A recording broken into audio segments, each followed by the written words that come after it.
नमस्कार किसान भाइयों, इस वीडियो में आपको खीरा की खेती कैसे की जाती है पूरी जानकारी दी जाएगी। इस वीडियो को आप पूरा देखिएगा क्योंकि इसमें आपको कंप्लीट इन्फॉर्मेशन मिलने वाला है।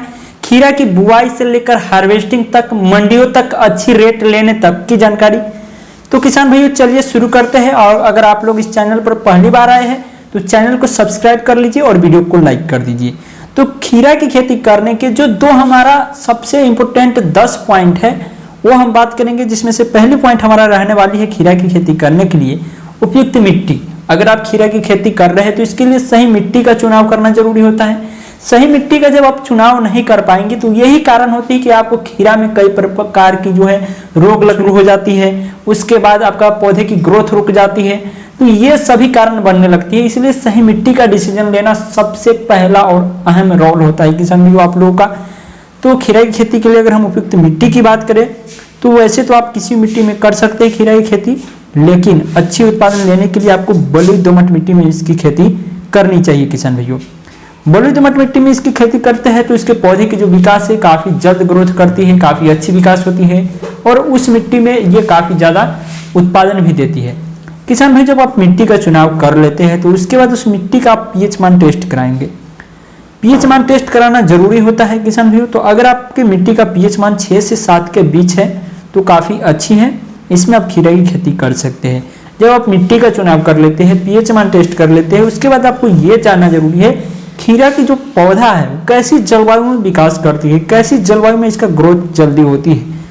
तो खीरे के पौधे के लिए शीतोष्ण और समशीतोष्ण जलवायु उपयुक्त माना जाता है किसान भाइयों। और अधिकतर बात किया जाए तो भारत में इसकी खेती अधिकतर बारिश और गर्मियों में किया जाता है, लेकिन किसान भाइयों सर्दियों का मौसम में अगर आप इसकी खेती कर लेते हैं सही तरीका से तो आपको जो मंडियों में सबसे पूरे वर्ष का जो महंगा रेट है वो सर्दियों में मिल जाएगी किसान भाइयों।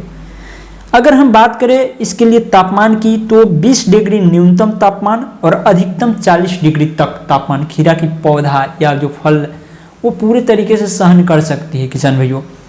जब आप बात करेंगे खीरा में अच्छी उत्पादन लेना है तो सही वैरायटी आपको लगाना जरूरी होता है और सही वैरायटी का चुनाव करना एक काफ़ी डिफिकल्ट पॉइंट होता है। तो ऐसे में आप अपने एरिया के किसान भाइयों से सलाह लेकर ही कोई भी वैरायटी की खेती करें, क्योंकि आप अच्छी वैरायटी अगर नहीं लगाएंगे तो उत्पादन कम मिलेगी। चाहे आप जितना भी पौधे की ग्रोथ क्यों न कर लें, वो वैरायटी अगर अधिक उत्पादन देने वाली होगी तभी आपको अधिक उत्पादन मिल पाएगी।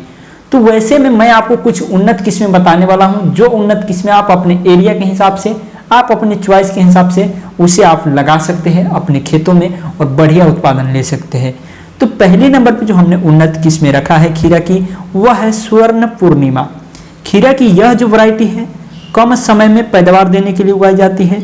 इसकी फसल 45 दिन में पककर तैयार हो जाती है। जब इसके पौधे पर फल निकलना आरंभ कर देता है तब उसके कुछ दिन बाद ही फल की तुड़ाई करने के लिए तैयार हो जाती है। यह जो वैरायटी है प्रति हेक्टेयर के हिसाब से 200 से 250 क्विंटल की पैदावार दे देती है। उसके बाद जो वैरायटी हमने रखा है किसान भाई दूसरी नंबर पे वो है कल्याणपुर ग्रीन। खीरा की यह जो कल्याणपुर ग्रीन वैरायटी है ये 40 दिन बाद ये तुड़ाई के लिए तैयार हो जाता है।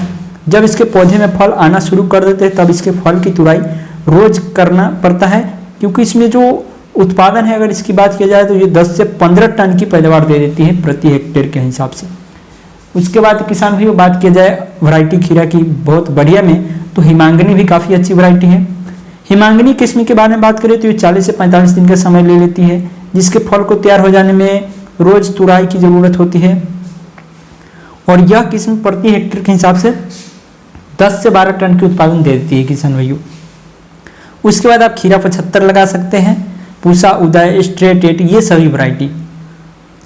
अगर बात करें खीरा की खेत की तैयारी कैसे करना है, अगर सही से खेत की तैयारी करेंगे, खेत की तैयारी आपको कैसे करना है तो पहले आपको क्या करना है 1 से 2 जुताई करवा देनी है। कोई भी गहरी जुताई करने वाली यंत्र हो जैसे कल्टीवेटर, हैरो, इससे आपको जुताई करवा देनी है।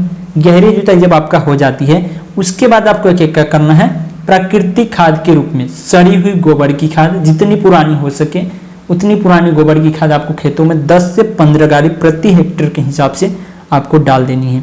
जब आप गोबर की खाद डालेंगे उसके बाद एक आपको ऐसी यंत्र से जुताई करनी है जैसे रोटेवेटर, जिससे मिट्टी और गोबर की खाद दोनों एक दूसरे के मिल जाए और भुरभुरी हो जाए।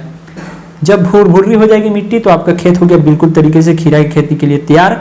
अगर आप चाहे तो उसमें सिंचाई कर देंगे तो और बढ़िया रहेगा, जिससे गोबर की खाद और मिट्टी दोनों पूरे तरीके से घुल मिल जाएगी और एक कार्बनिक पदार्थ के रूप में बन जाएगी।